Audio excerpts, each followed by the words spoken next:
Hi hello welcome to my channel. ఈ రోజు మనం తెలంగాణ స్టైల్లో చేపల పులుసు ఎలా చేసుకోవాలో చూసేద్దాం. చాలా సింపుల్ అనమాట. ఈ పులుసు ఏ రకం చేపతో చేసుకున్నా చాలా అంటే చాలా బాగుంటుంది.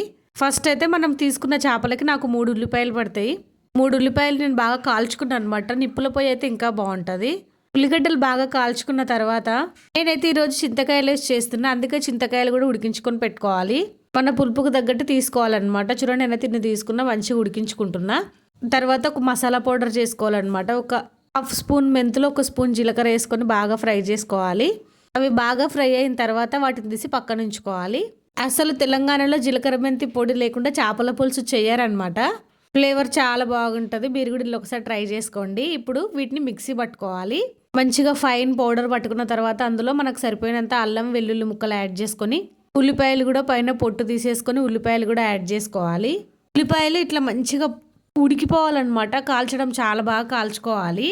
ఇప్పుడు వీటిని పేస్ట్ చేసుకోవాలి. పేస్ట్ చేసుకున్న తర్వాత అందులో 1 స్పూన్ ధనియాల పొడి, హాఫ్ స్పూన్ పసుపు, 3 స్పూన్ల కారం పొడి వేసుకొని కొద్దిగా వాటర్ వేసుకొని మంచి పేస్ట్, మెత్తని పేస్ట్ చేసుకోవాలి. ఇప్పుడు ఈ పేస్ట్ని మనం ఎందులో అయితే కర్రీ చేయాలనుకుంటున్నామో అదే గిన్నెలు వేసుకొని మంచిగా మిక్సీ గిన్నెలో కూడా కొద్దిగా వాటర్ వేసుకొని ఆ వాటర్ కూడా యాడ్ చేసుకోవాలి. ఇప్పుడు చింతకాయలు ఉంటాయి కదా, ఉడికించుకున్న వాటిని మంచిగా మెత్తగా చేసి దాంట్లో ఉన్న గుజ్జంతా తీసుకొని దీంట్లో కలుపుకోవాలి.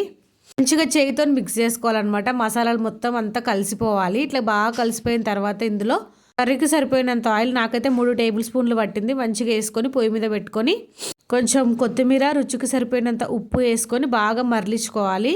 బాగా మరలాలన్నమాట. మనం తీసుకున్న క్వాంటిటీ హాఫ్ అయిపోవాలి. ఆ తర్వాత చేప ముక్కలు యాడ్ చేసుకోవాలి.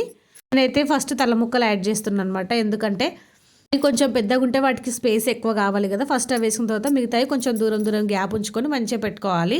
చేప ముక్కలు వేసిన వెంటనే ఒకసారి గరిటె పెట్టి ముక్కలని సెట్ చేసుకొని మూత పెట్టుకొని ఉడికించుకోవాలి. నాకైతే చేపలో కొవ్వు వచ్చింది, అందుకే నేను అది కూడా పులుసులోనే యాడ్ చేస్తున్నా. ఎగ్ అయితే సపరేట్గా ఫ్రై చేస్తే బాగుంటుంది, కానీ కొవ్వుని మనం ఏం చేయలేము, పులుసులోనే సూపర్ ఉంటుంది. నా ఫేవరెట్ అనమాట. చూడండి ఇట్లా పులుసులో యాడ్ చేసుకొని నీట్గా ఉడికించుకోవాలి.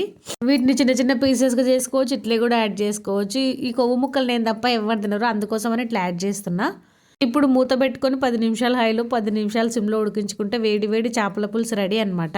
చూడండి ఇట్లా ఆయిల్ అంతా పైకి తేలే వరకు ఉడికించుకోవాలి. బాగా ఉడికిన తర్వాత స్టవ్ ఆఫ్ చేసుకొని 1 స్పూన్ ధనియాల పొడి, గుప్పెడు కొత్తిమీర వేసుకుంటే వేడి వేడి అన్నంలోకి చేపల పులుసు రెడీ అనమాట.